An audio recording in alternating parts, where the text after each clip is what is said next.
What's up, everybody? Chad Keith here with Overcoming Average, and I have Josh and Denise with me today. We were just talking earlier about businesses, and Josh, we're going to talk about Josh's business a little bit today. Let me make sure I get it. Joint vitality, total joint vitality of Lake Norman. Right. And I was just mentioning in this entrepreneur group, there's sort of a trend I've seen it with some of these startups that they come on and they talk about their business, and their pitch is really slick, and they've clearly been reading business books. And at the end of it, you think, I don't even exactly know what they do. And you kind of pivoted to make the name specifically what you do instead of Empowered Wellness. That was the previous name, yeah. Previous name was Empowered Wellness. So it's got a good ring to it, but it's just too broad. It is, yeah. I think it's good. Well, and I've, for me with the podcast, I've thought about that too, because people say, oh, you need to have a very specific thing, and the podcast is called Overcoming Average, as Denise, you are just learning, but it's super broad. But I think some of the things that I hope to get out of this podcast is finding just regular people and realizing how complicated everybody's lives are and how multifaceted we are. And one day, Josh, we're going to do an episode just on you. But one of the things, like you, me, both of us, like depending on the person you're talking to, there's a perspective. Like some people see Josh the singer, Josh the musician, Josh the vitality guy, Josh the whatever, dad, Josh the friend. And it sort of was embodied for me as well, because I'm Chad the IT guy, but to some people I'm Chad the musician, Chad the neighbor, or whatever. Right. So yeah. But yeah, so with those stories, Denise, thanks for coming on and sharing your story. And ultimately I want to get to how Josh was able to help your shoulder. But let's rewind a little bit and go back. So let's go way, way back. How did that lead up to the injury? So even before that, you got an injury because you were weightlifting. Why did you get into weightlifting? Well, years ago, I got married, had 3 kids, gained 80, 90 pounds with each pregnancy. So, and I was always tiny previously to that. So when I turned 30, after I had my last child, I was a size 16, and I didn't want anybody taking pictures of me. Like, did not want to leave the house, just absolutely disgusted with myself. So I decided to do something about it. And I started running every day, started running like 6-7 miles a day. Did not give me the outcome or look I was wanting for my body. So I started studying about bodybuilding and nutrition. And so it started there 10 years ago.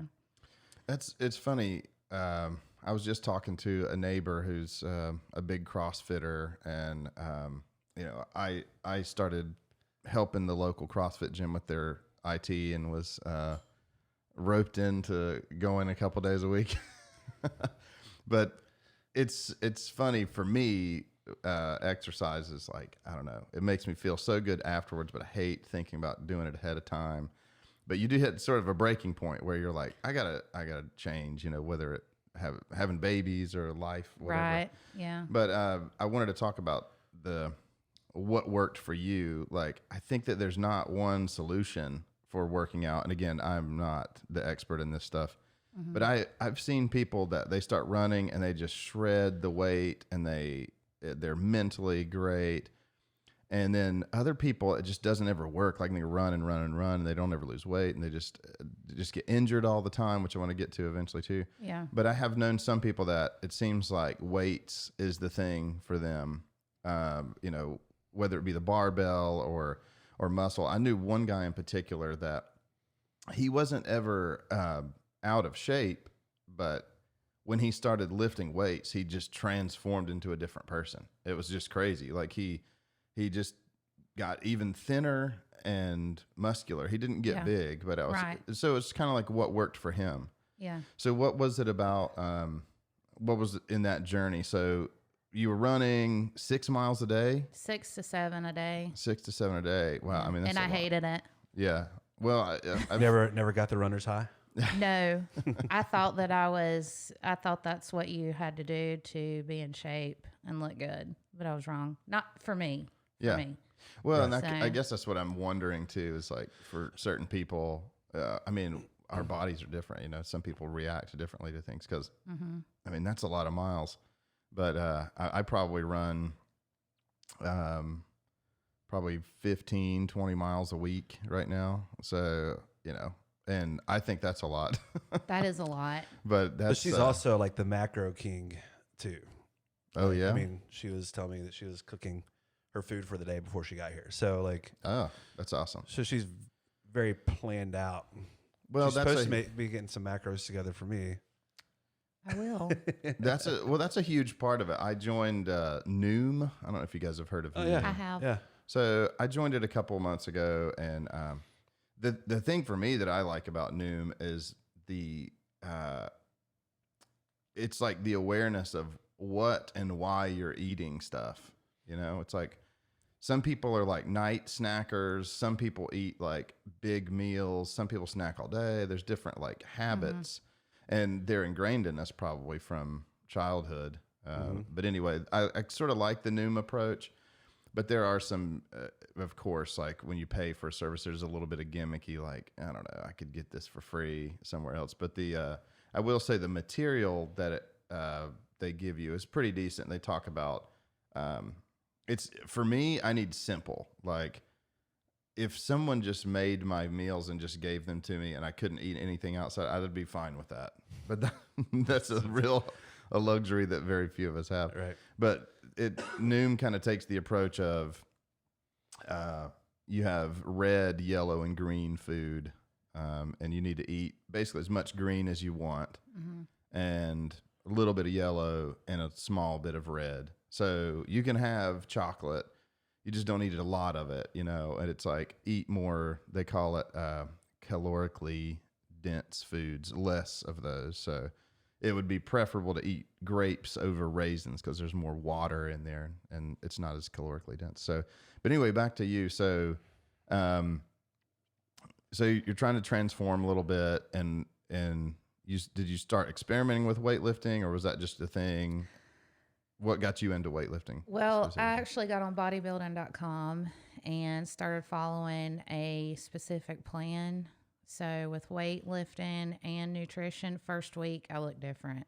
The first week I lost 7 pounds. It was crazy. And I dropped my cardio. So I quit running seven miles a day to only doing 20 minutes after my workowts of cardio. Ridiculous. I was like, I'm in. It sold me. Yeah. Because I hated running. It was less work, really. Well, and cardio kills your muscle fiber too. So yeah. And if then you're doing it to that extent. And then the nutrition, I mean, you can't do it without the nutrition part. So that's the coolest thing. Yeah. Is switching up your diet periodically, and then because everybody's going to hit a wall. You know, anybody's going to start losing weight whenever you start a new diet, whether it's fasting or, I'm doing this new cleanse. Yep. Essentials. I don't know what people are doing. Oh, yeah. But everything. You're going to lose weight when you switch up your norm, you know, or drop your calories or whatever. So, but there's a science to it, you know, how you're, you know, where do you carry your weight, you know, depends on maybe if you need to eat higher fats or lower fats or more carbs or whatever. It's the coolest thing. All anybody has to do is just read about it, and you can you can eat a lot. I mean, you don't have to starve yourself. Sure. You really need to eat more. Well, that's sort of what Noom was saying too, is like, there's a lot of myths floating around with eating, you know, in regards to, if you snack all day, it's better, and your metabolism, like there's all these things. It's like, most of that we know now is not really true. At the end of the day, from what I can tell, it's calories in, calories out. But, your body's going to react. Like you said, if you starve yourself, of course you're going to lose weight, but like that's not something sustainable, Right. where you can feel good. And I'm going to lead up to the sort of injury thing with this too, as well. Like when you're trying to lose drastic weight, you can do it, but then you don't have the energy to get through the workout. You get hurt, your form slips, I mean, I'm the king of that stuff. I know for me, when I was running, I was training for a half marathon a couple of years ago. And it's honestly, just shows you our society, but I was watching The Biggest Loser a lot during that time. And I'm just watching these fat people, and, they're in this crazy isolated camp with professional, world-renowned trainers. Their food is made for them, and they're losing like 100 pounds in a month or something, something crazy. Which we now know after the years that like half of those people go back to the way they were or worse, which is really crazy. But anyway, I'm watching that, and I'm out running, and I think I was doing an 8 or a 10-mile run that day, and my knee was just killing me, and I was just, every step was just a shock, and I was like, you're just a fat loser. You just need to keep running. You're like that fat guy on the show. And so, as it would be, I injured my IT band, and I should have stopped running. It was just, I needed to listen to my body a little bit and say, hold up here. Like, and now. Well, somebody that could take care of that for you. Well, that was 7 years ago, so it's too late now. Yeah. It's already fine. But He's already had a knee replacement. Yeah. But so let's go into that with injury. For me, injury is just, once I have something wrong, I'm done, because again, just being totally honest, exercise, it's already hard enough for me to do. I like to exercise my mind. I like to read and think and plan and grow businesses and stuff like that. So in the Zig Ziglar sort of wheel of life, family, friends, spiritual life, physical, all that stuff. That's the one I hate. I'm just like, but it's a love-hate relationship. Like I've noticed a direct, like when I go to CrossFit, when I finish my run, that day is usually better. Like mentally, I'm more clear and all that stuff. But since I default to, oh man, I've got to go run today. That's my default. There's very few days where I wake up, I'm like, yes, 7 miles today. I'm so excited. My neighbor does. He's like always motivated and everything. But since I personally have that default, if I get injured, there's a part of me that's like, yes, I get to relax and just sit on the couch and eat chips and watch The Biggest Loser. No. But I get bummed out because I'm like, man, I was shooting for this goal, and now there's this hurdle, and I don't know how long it's going to take to get over it. I may never get over it. I'm getting older, and every injury is one more possible, like, permanent down for the count sort of injury. Right. So, or at least that's what I think. And Josh is going to prove that wrong with this business. So, so tell us about this injury. So you're lifting weights. How many years have you been lifting? 10 years. 10 years. Have you had a bunch of injuries during that time? Not too many. I had a torn labrum about 6 or 7 years ago, I think. Okay. That was pretty bad. I think that was the worst until this latest one and the same shoulder. So I got a little excited. I'm a little too old to be lifting as heavy as what I like to lift. She does heavy. How heavy were you lifting on your incline? Wait till you hear this. I don't. Yeah, but people Let's are going to hear be it. like, Let's "Oh, hear it. that's It's not fine. heavy." No, they're gonna. Okay, I am a pretty strong guy. Like I can bench press a pretty good amount of weight. Okay. But she can outbench me. She's 60 pound. It was 60-pound dumbbells incline. 60 pound dumbbells on the incline. I can't do that That's awesome. for reps. I can't do it for reps. I really would have liked to have gotten to 70, but I don't think I should. She's not going to do No. I don't think that I should. So that. Her medical provider. this is a advises crazy against story. This is a side story. but it just dawned on me that Josh was in the room when this happened with me. And Oh yes, I'll never forget this. This was how many years ago? oh, this was probably 15? a decade. This is at least a decade, if not Been at least 15 years maybe. ago. Yeah. So I'm in the gym at our old church working out, and we were lifting weights and whatnot. And Josh and another friend of ours, Jason, were on the treadmills. I think you guys were running. We were running. Yeah. And at the time, I was in a band with some guys, and the lead singer, Gil, who's a good friend of mine, he's lifting. He's a pretty big guy. He was a football player, and you know, he could rep pretty good. So he was bench pressing. I can't remember if he was at two. It was 225. He started at 255 and he was working down. So he was 255, 235, and we were taking the weights off and spotting. And he got to 225. I think he was doing 7 or 8 reps or something. And he got to like 6 and he just stopped and his pec just ripped. It just, he says it felt like a spiral bound notebook, just like the muscle just pulling apart. And I remember like Josh was on the treadmill and he jumps off. We get the weight off of him and his chest just turned purple. And it was just like, whoa. It was an agony.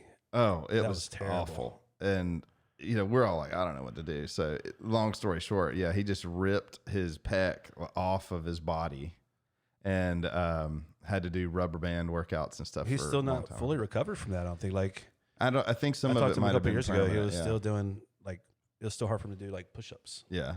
So he got into running and you know, yeah. So you want to try to avoid injury and So he went from muscle pain to now joint pain. Right. Yeah. it's so funny. I forgot that you were in the room with that one. So and one day Gil's going to come on the podcast and I'll talk about it. Now he's a lawyer and he's running for the state house seat in South Carolina. Oh, so really? Good luck to Gil in a couple of days actually. Mm-hmm. So a couple injuries over the time of weightlifting, and then what happened with the most recent one? Well, I think I actually was trying to light my grill too. And I like flung my arm. Like if I can just turn my head a certain way, I can throw my back out. I don't know what's happening. Oh, I sure. think when you hit 40, everything just starts to fall apart. Yeah. And so it was okay. Like I felt a little like something disconnected in my shoulder when I was trying to light my grill.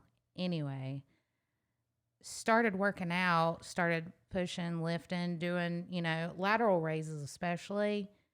Major pain doing my lateral raises and doing anything you do upper body is going to involve your shoulders. Yeah. So doing back, doing chest felt fine, but then overnight, excruciating pain.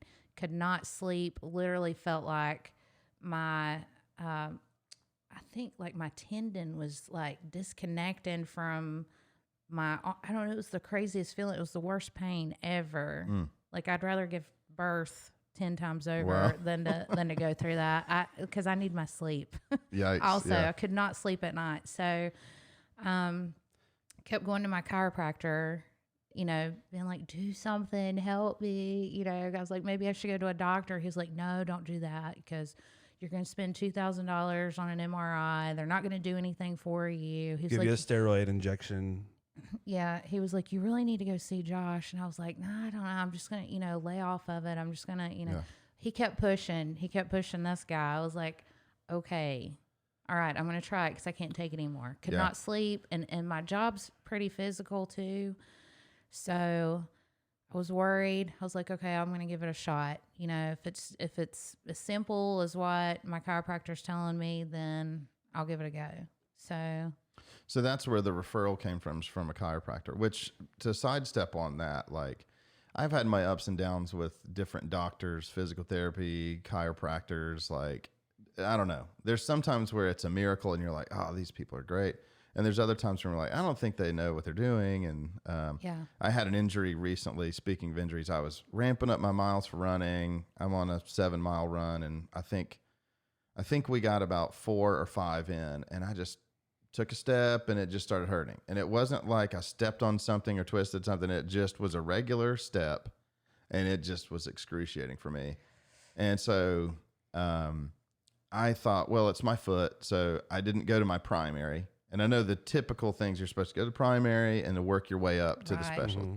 I went straight to the specialist, and it turned out to be totally a waste of time because it was another issue. I've had issues with gout in the past, and that's all it was. It was just a little bit of uric acid. They bumped my medicine up and it went away.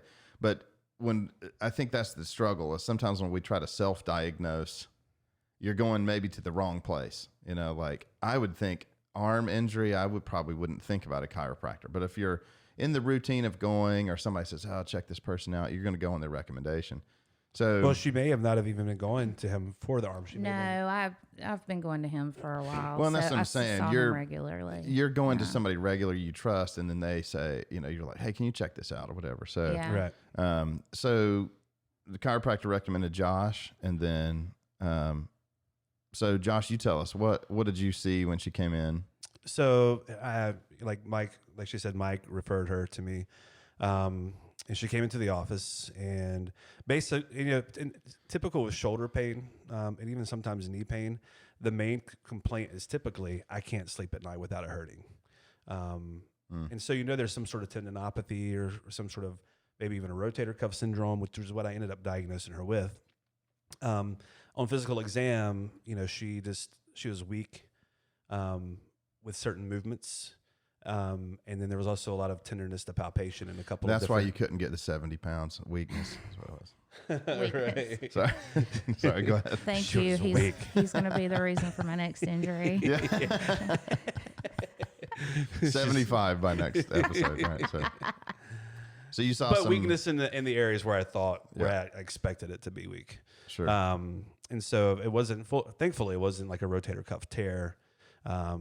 At least not if there was any sort of tear, it was micro. There's no full thickness tear, which would mean that she would have to have surgery. There'd be nothing I would be able to do to help her out. So literally, I mean, how long did the procedure take after we took me? After I asked you 1,000 questions.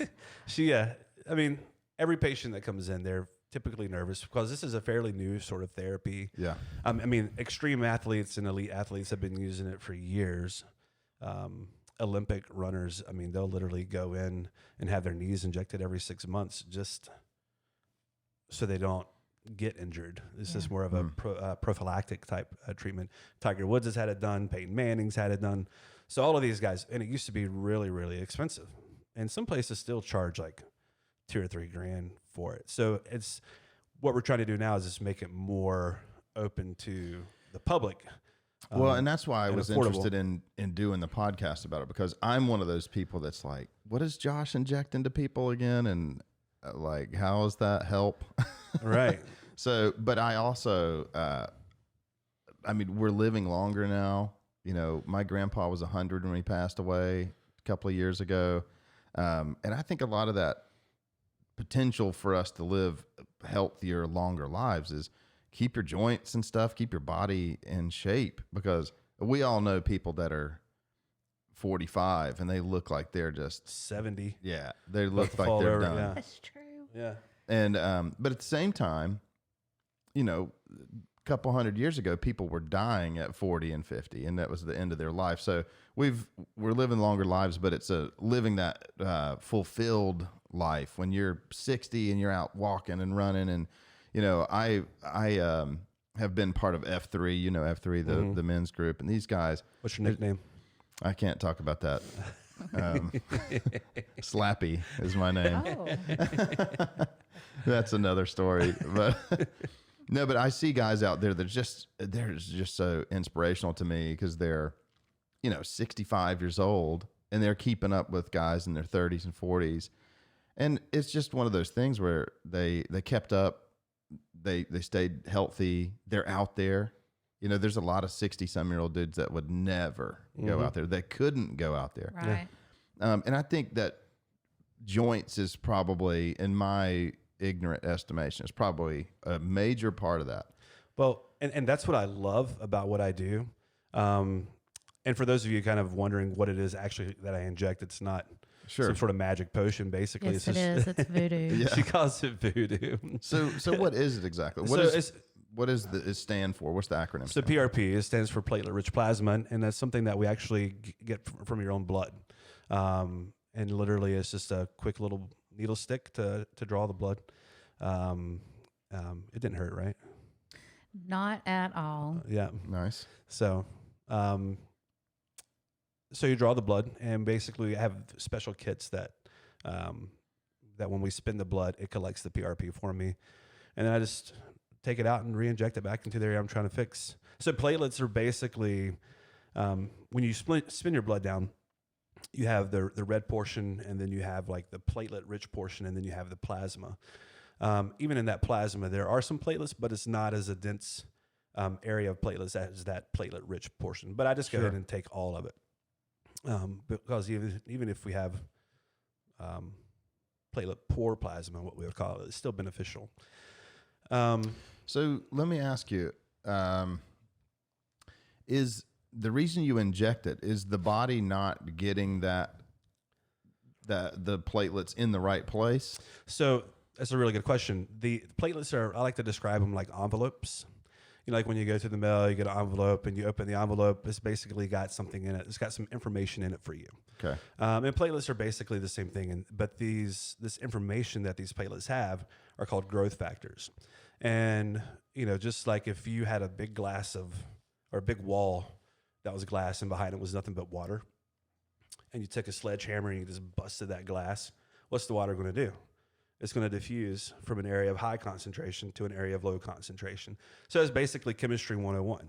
And so these platelets do the same thing. They migrate to an area of low concentration. So if there's like a meniscal tear in your knee, if there's some sort of microscopic tear in the shoulder, in the labrum, like what you had, or, you know, just whatever area we inject it to, those platelets just kind of go there. They set up shop, open up their envelopes, and these growth factors send signals out to the body to be like, hey, we need some help over here. And your body will actually generate stem cells and march them on over to that area where the problem is.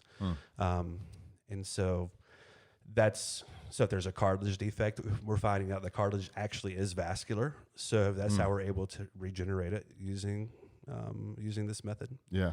So it's really, I mean, it's just basic kid stuff, really. I mean, remember when you scraped your knee or your elbow when you were a kid and had that scab form and all that yellow stuff around the outside? Yeah. Well, that's your platelets. Yeah. That's the healing. Well, and this is good for me because, again, I think I'll call it a stigma, but it's like when we're talking about our bodies and trying to do better, it would be great to live a life where you don't have to ever even take an aspirin, right? Like, I don't need help. I just, my body is just perfectly running the way it should.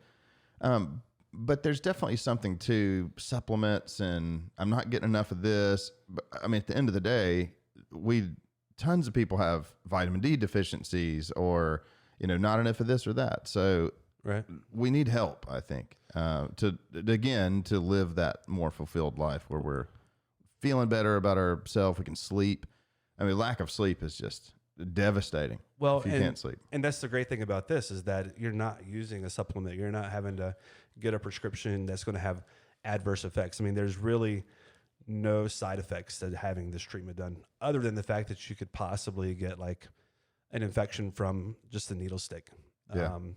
Because you're injecting your own basically your own white blood cells. Right. So if there is a sort of infection, it's going to fight it off naturally. But that's kind of the beauty of this is because, you know, I haven't treated a single patient that has said, hey, this was the worst idea ever, or that I've come back and been like, you know, this treatment didn't help me at all.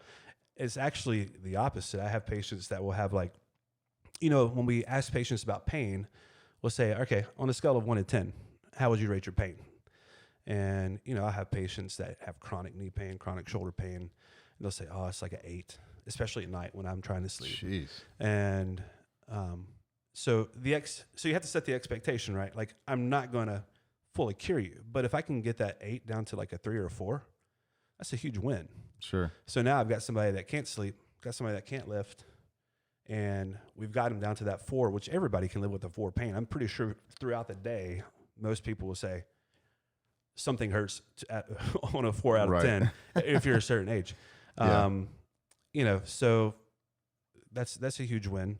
And then they'll come back, hey, can you get me down to 2? Can you get me? I mean, so I'll be like, I mean, yeah, I mean, if you want to pay for it, we can try it, but I don't know. Right. It becomes a nominal improvement each time you do it. Yeah.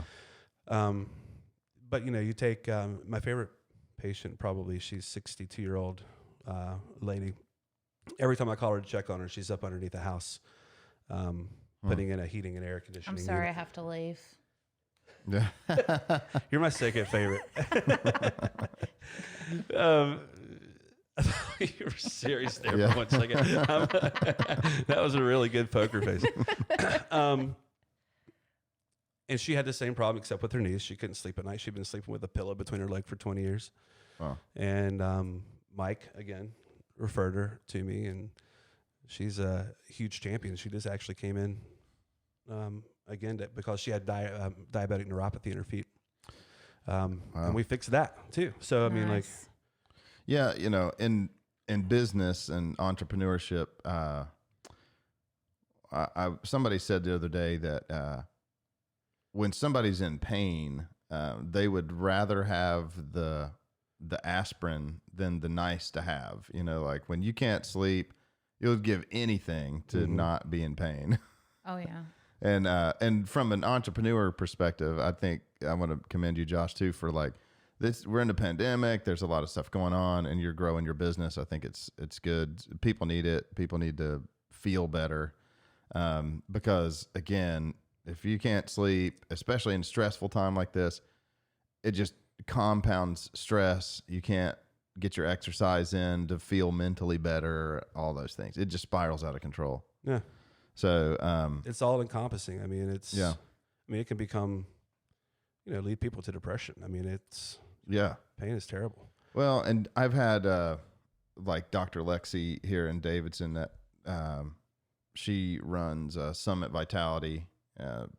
Some of these, I don't want to call them newer, but just more holistic medicine, more ways of looking at things that are not necessarily just go in for surgery. I think they're catching on. They've been catching on, and the more people try it and it works, the better it's going to be for everybody. Because it's just like with my foot injury. When I went to that foot specialist, I mean, I still think I figured out the problem by going to a primary. I had you kind of feel your own body and you're like, I think this is what it is. And this guy's not pointing to that. He's given me orthotics and these things. And I'm just like, is that really, it doesn't feel like that's going to help me. Right. And a lot of them, unfortunately, I don't want to say a lot, but there are some that are just trying to get you in and out. Here, throw the typical stuff at this foot injury and just get out of here. Well, that's the insurance game for you, man, because they have to see so many patients now just to even turn a profit. And, and that's what I like about what I do. Like, I don't play with insurance. I mean, so I'm able to spend, we spent an hour or so together, even though we probably only did to spend like 15 minutes. It was mainly conversation and me asking a million questions. Understanding what's actually going on. Yeah. But the whole thing took like 10 minutes, maybe 15 minutes. Yeah. Well, and again, with that little foot injury I had, I probably spent more time with the intake nurse, like talking to her about it. And I felt like she had a better understanding than the doctor. Yeah. But going back to like what Dr. Lexi was saying about insurance, like there's weird insurance stuff where people, they don't take it. But at the end of the day, if you knew this thing's going to work for me, who cares? Like, that's really the insurance people's problem to figure out that. Like we were discussing the other day, there's no insurance for like preventative care, where you just say, I'm going to pay whatever a month for to do upkeep. Right.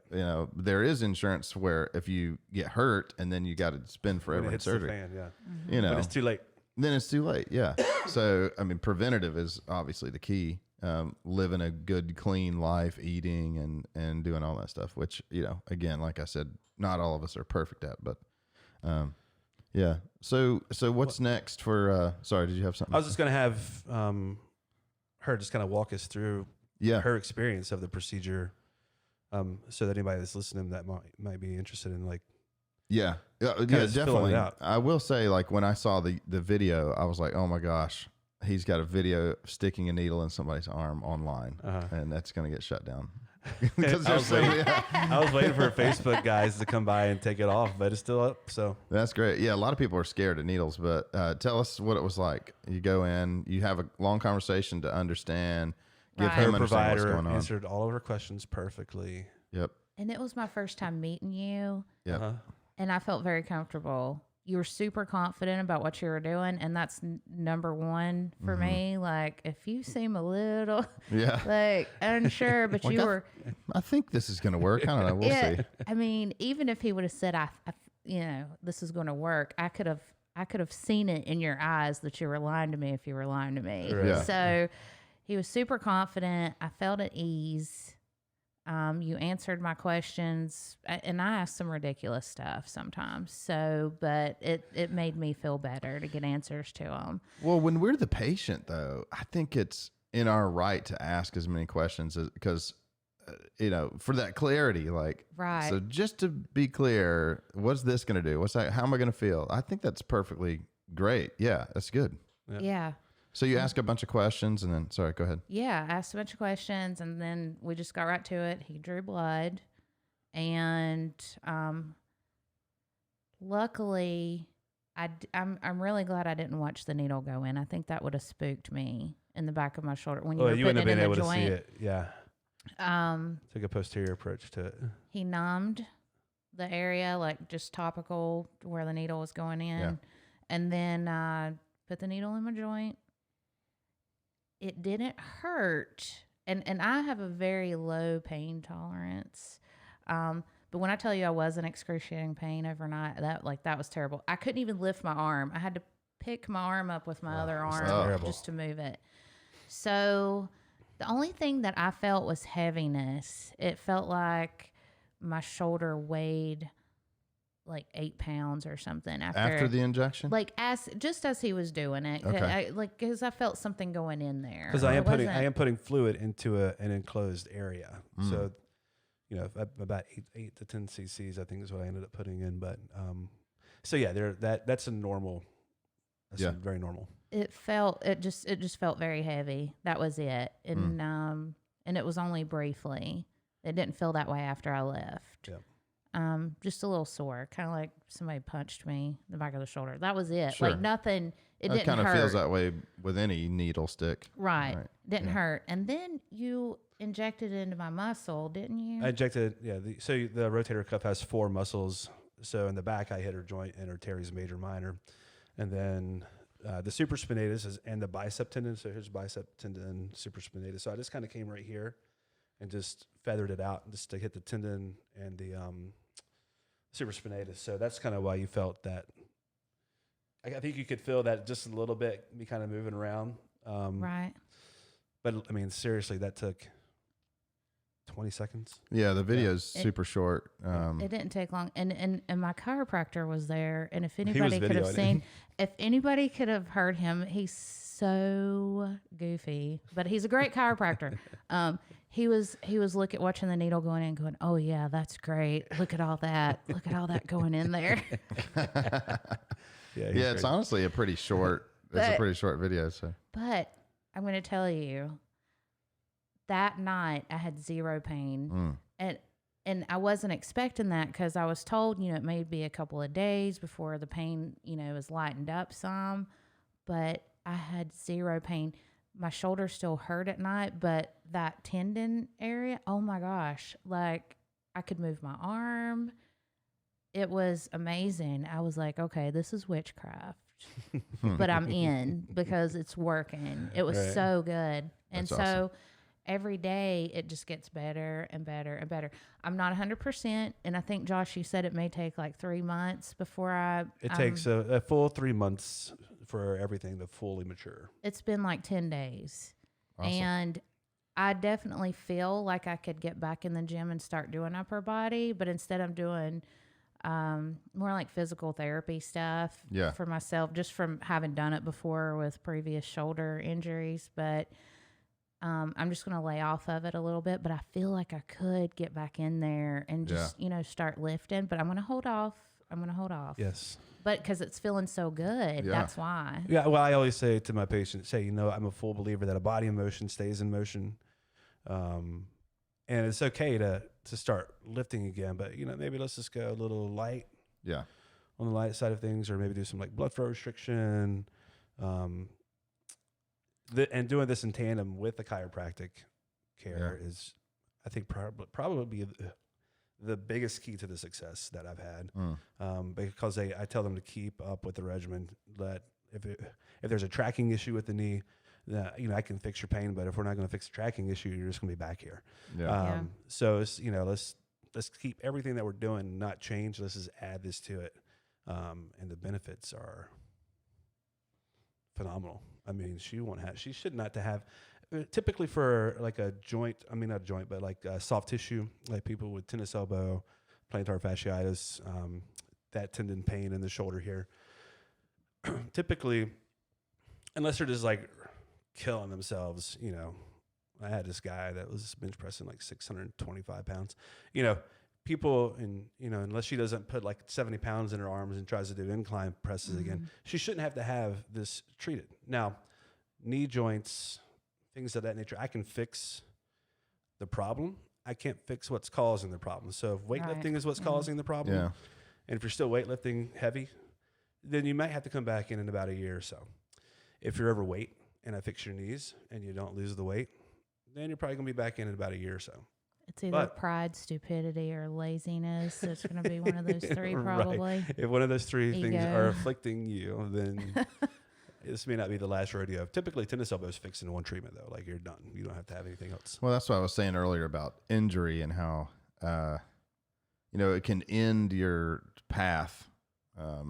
If you're heading towards, it might not even be a goal like a half marathon or a weightlifting competition, but you're just working on some gains or something, and then you get injured. And if you stop, running's the perfect example. If you take a long break from running, you got to start all over again. Yeah. So doing some sort of motion and movement, and I think the unfortunate thing is, like we talked about in the beginning, if weightlifting works for you, and now it's like, well, I can't go back to that. You got to kind of find a new thing, or at least for a while. But do you think that that's possible, that she can get back or get better? Oh, absolutely. I mean, I think as long as she just lets the joint heal, and don't rush back into anything. And we talk about this at the end of her appointment as well. It's like, these are the expectations I have from you, from the patient side. Hey, like, don't go back into the gym tomorrow and throw all this weight on a bar and start lifting it, because I don't want to undo what we just did. Yeah. Because I want you to experience the full benefit of this. So I think I told you 2 weeks, about 2.5, 3 weeks, take off, just do light. Right. And so she can still lift right now, just modify that. Instead of doing heavy weights, why don't we just do something light? But I don't trust myself, so I just don't do it. And that's perfect. That's actually better. You got to love that. I think she's listen still to yourself, she's still doing stuff. She's still in the gym, and she's still going through like therapeutic motions and stuff of that nature that are going to, if nothing else, just do more to strengthen the shoulder from the inside out. Well, Josh told me, he was like, you need to fight against the urge to protect your shoulder. You need to move it around, because whenever you have something like that hurts, you want to be like, oh, I'm not going to move my arm out that way because it hurts. So I did have a couple of days where my shoulder was starting to hurt a little bit more than usual after the injection. And I was like, I haven't been doing I've been protecting my shoulder too much. So that night in the gym, I started, grabbed a little 3-pound squeeze balls and doing like little motions and movements, trying to get my range of motion back, and just fighting through that urge to protect it. And it was way better the next day. So now I was like, okay, that's it. I just need to keep moving it, keep it. And patients like this are awesome, because she wants to be active. She wants to be doing something. Yeah. It's so much easier to treat someone that is really trying to look after themselves, as opposed to, the person that's on like a cholesterol medication or blood pressure medication, and they'll still eat the McDonald's because they got a pill to fix that. And that's not No. That's not what I'm about. Yeah. Dr. Simmer's definitely not about that. Right. And patients that have that same mentality are really easy to treat. Now, the patients that come to me that do have that mentality where they I have a pill for that. Like, I'm very passionate about like coaching them and trying to be like, hey, listen, holding them accountable, because a lot of times that's what patients are missing. The doctor's not going to be holding them accountable. Their primary care is not going to hold them accountable. Right. They're just there to refill the prescription, get them out, go see the next patient. Yeah. Whereas, you know what, like, we're going to sit down, we're going to go through everything you ate last week. Like, I want you to write it down. I want to see it, and don't lie to me. Yeah. I've even put people on these food apps, and I'll log in to see what if they're going to do it. Then those are the people you can actually help. So, yeah, people need a little bit of accountability, but Dr. Rick Stewart, and our friend who's been on as well, he talks a lot about, you give somebody physical therapy homework and they just don't do it. Nope. They don't take their medicine. And it's like, you have to try. You have to listen to the person that knows better. And I have a personal experience with not listening. When I probably was in my 20s and I broke my ankle at work. I was doing manual labor. I was working at this truck unloading place, and I stepped on a pallet jack, and I looked down. That's right. That's something else we have in common. We lumped trucks. That's right. We're like the only two people in our group that even know what that means. So I looked down and I see the bottom of my shoe, and I just was like, well, and I kind of got dizzy and I passed out. And some guy was talking to me, and I just hear the, just the buzzing. I'm just looking at this guy's mouth moving, like, I don't know what this guy's saying. And I'm like, my ankle's just destroyed. So they got me in the back room, and I took my shoe off. My foot just swelled up really bad. So I went to the doctor, went to the urgent care and everything, and they're like, fractures, nothing to do about it, typical. Well, I stayed off of it for a really long time. My brother had a crutch at the house, and it was excruciating to touch it on anything. So I was using that crutch.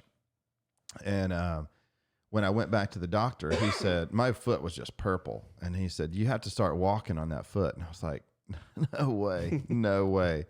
And he said, if you don't, that blood's just going to sit there. You've got to move it. And then the blood, and sure as the world, I sucked it up. I started walking on it a little bit. And in a few days, all the blood left the foot, and I got better. So I was not necessarily listening to instruction. I was avoiding the pain. But yeah, I think the whole key here is to stay in motion in some sort of a healthy way. Follow the instructions to your doctors. Some of them don't know what they're talking about, but the majority of them do know what they're talking about, and we need to listen to them. Right. Yeah. Well, yeah. And there's also second opinions. Go talk to another doctor. If you don't feel it, if you're not having the conversation, you're not getting what you want out of them, maybe get the second opinion. But don't go nuts and start asking around till you get the answer you want. Because trust the people that know what they're doing. Right. Yep. Life is full of decisions, and that's something I really, really try to preach to my patients that come in for either joint health or even other things that I do as well. But and it takes a split second to make a decision. Yeah. So what type of decision are you going to make? You can make an opposite decision just as quickly as you can make this bad decision. So do you want to sit in the drive-thru line at McDonald's, or do you want to, just go get a salad somewhere? I mean, so, there's a process behind that. And one other guest I had on we were talking about this, how your thoughts lead to a feeling, and your feelings make you do an action, and the action causes a consequence. Right. And so a lot of it is mental. Like, why are you thinking that way? Going back to Noom and stuff, it's like, why are you in the McDonald's drive-through here? It's a learned behavior. I mean, it's all it is behavior. Yeah. Because, that's something you have to really actually and practicing the thought, like, why do you think this is going to be good for you? Because you're seeking that feeling, and then the feeling is going to lead to that. And ultimately, look at you. You are your own therapist. I know. That's what this is all about. Well, I love the saying, I like what you do for me. I don't like what you do to me. Mm-hmm. So like when I see a bag of Doritos, like I say stuff like that. Like I've had to retrain myself to be like, I like what you do for me, but I don't like what you do to me. Yeah. In other words, these next 5 minutes that I'm sitting here plowing through this bag of chips are going to be really fun. But, you know, the 5 pounds that I'm going to put on after plowing through like 18 bags of these chips over a period of time, that's not fun. You know, so it's just kind of reprogramming. I'm like, walk up to a cookie and I'd be like, oh, you're stupid. I'm not going to eat you. You know what I mean? Like just, you know, things like that. You have, but it requires a little bit of effort, a little bit of thought process. Yeah. Well, I tend to think like I go all out or nothing at all, you know, and that's a problem for me because like I'm going to start this weight loss program. I'm going to starve myself and run every day and I'll lose 25 pounds and then I'm done and I just stop. You know, I made it. This is it. It's like, okay, cool. The scale says what I want. Now I'm done. And then you just like go back. So I think people are different. Like the better thing to do is just make this slow, small life changes, you know, like, but the thing I always wonder is how to make that stick. Cause I think a lot of that stuff's wired in us. Like, you know, I'm pretty open about it. Like what I was saying, the way I mentally look at exercise, not everybody's that way. There's some people, our neighbor out here, she had already worked out, but she was like, I'm going to work out again. I'm going to text some neighbors and go out again, you know, do a second workout for the day. There's some people that just really enjoy it. And to them, they don't understand how I think about it. Right. You know, well, and I'll give you another example. Rick's wife, Melissa, fantastic runner. Like both of them are amazing runners. And what clued me into the way our mind is so ingrained in how we react is what she said about her running. She was out running, just regular run out in the neighborhood, and somebody was coming up behind her, and she's like, "I'm not going to let that girl beat me. I'm a champion. I can do this." Like, and she mentally, and she talked about how when she's racing, she's like, I'm going to beat that person. I'm going to pass that person. I'm going to show that like she is a champion in her mind. Right. Versus me, when I'm running, I'm thinking, I wonder if they'll be able to find my body in the ditch when I die of a heart attack, you know, and is this the, and you're telling the person behind you, keep going, nothing to see. Yeah. And I'm like, pass, just get around me. Cause I don't want anybody watching me struggle. So, you know, it's a different mindset, and I don't know how to change that necessarily. I mean, is it changeable? I don't know. I wonder. What do you think? You're saying yes. You think you can change the mindset? Yes and no. I think it's what you're doing. You're not looking forward to doing that particular thing.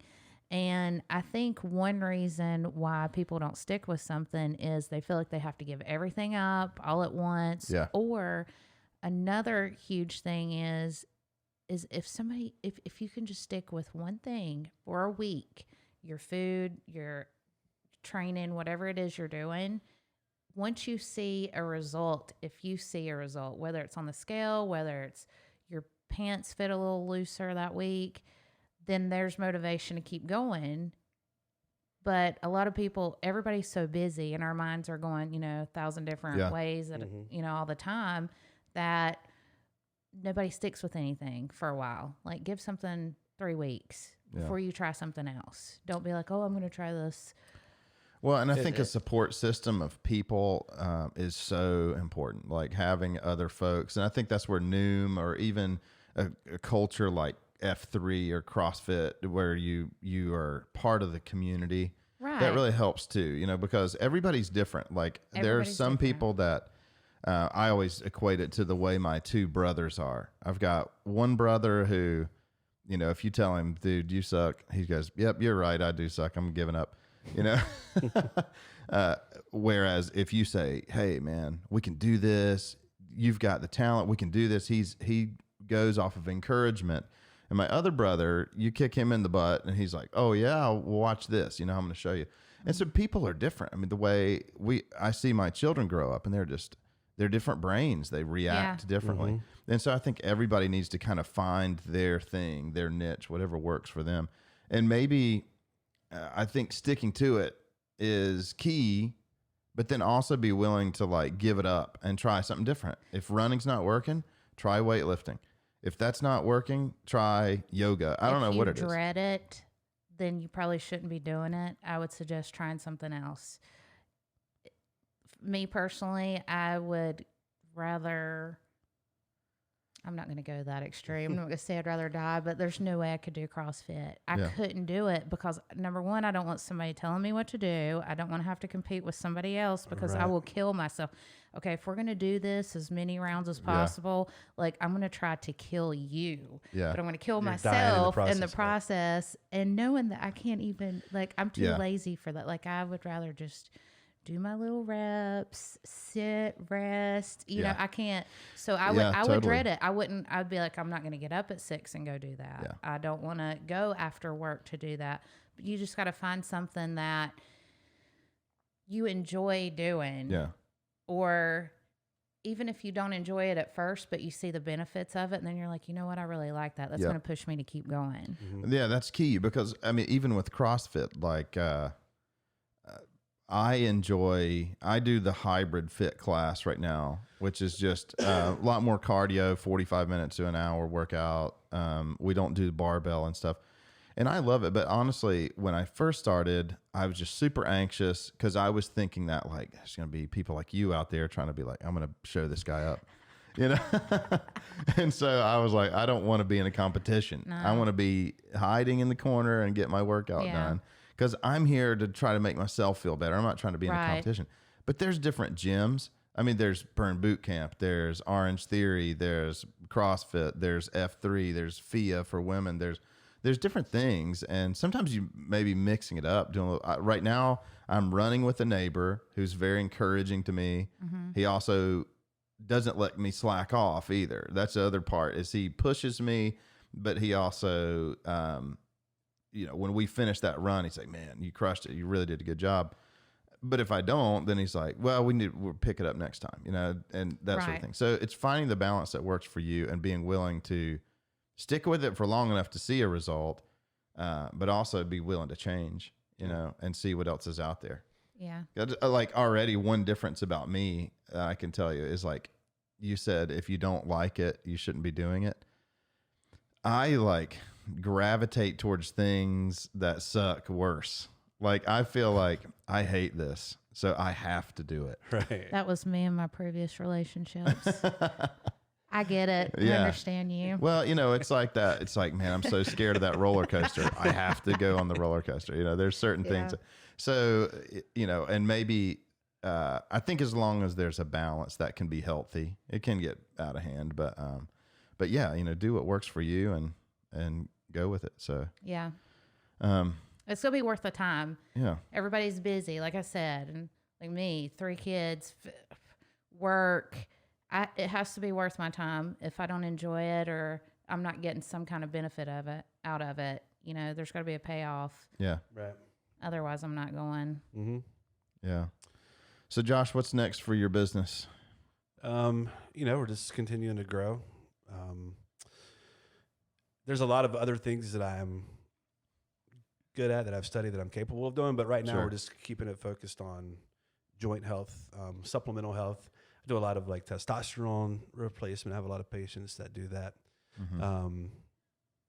which is really beneficial for guys our age because once we tank, dude, like you can't get the gains. It doesn't matter how hard you run, how hard you lift, like you're going to be stuck in a rut and it sucks. So, that's a really big passion of mine, is helping guys out with that and women.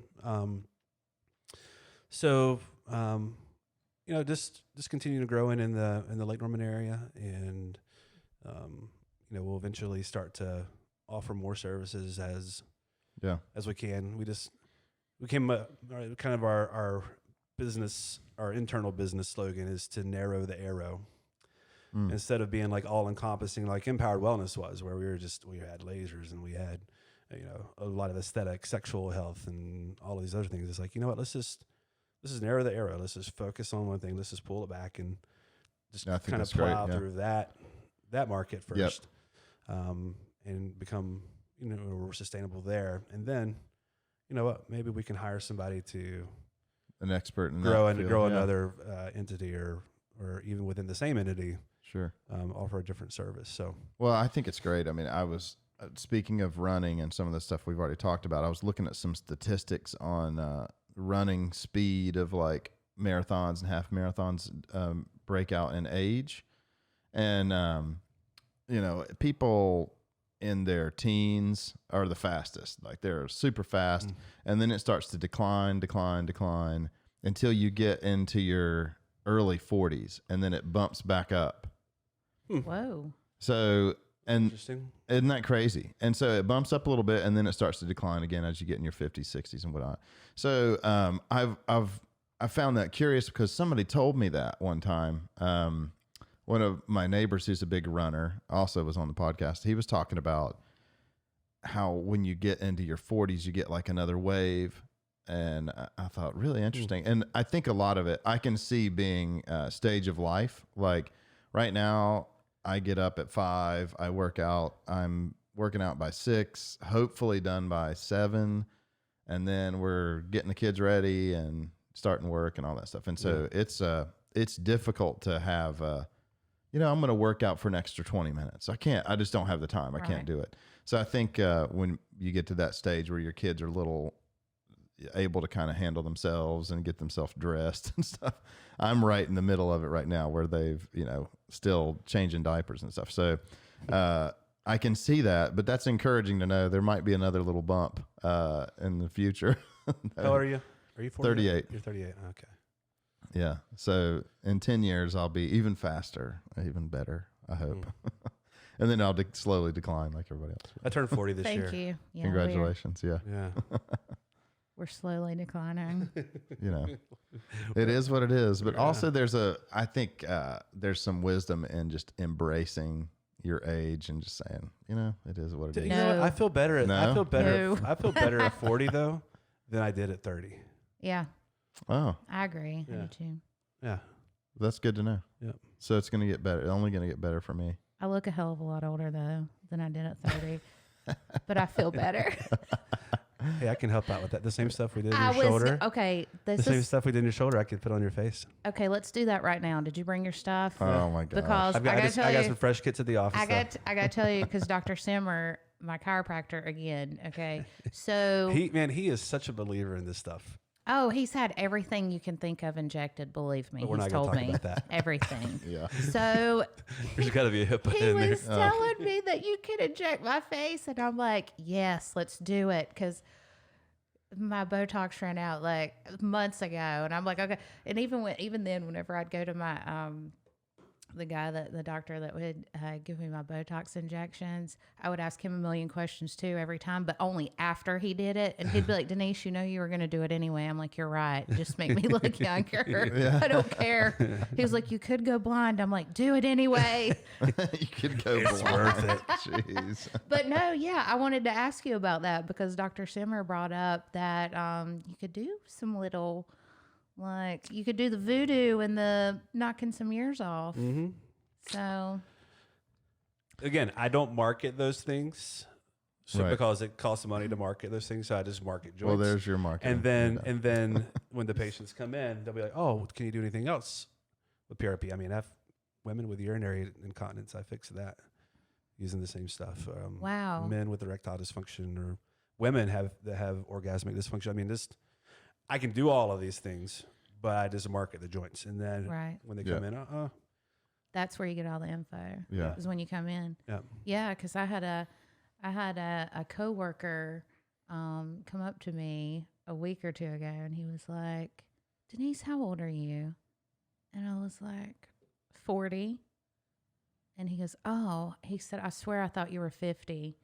He was My not gosh. joking. He was not joking. Who says that? That's Who rude. says that? Was he still standing up after you got through talking? I'm going to make sure he watches this. But yeah, I was like, You 50. don't know. Well, Was he like 18? So we'll do it. No, he's actually a few years older than me. Really? So he's like, here's some face cream.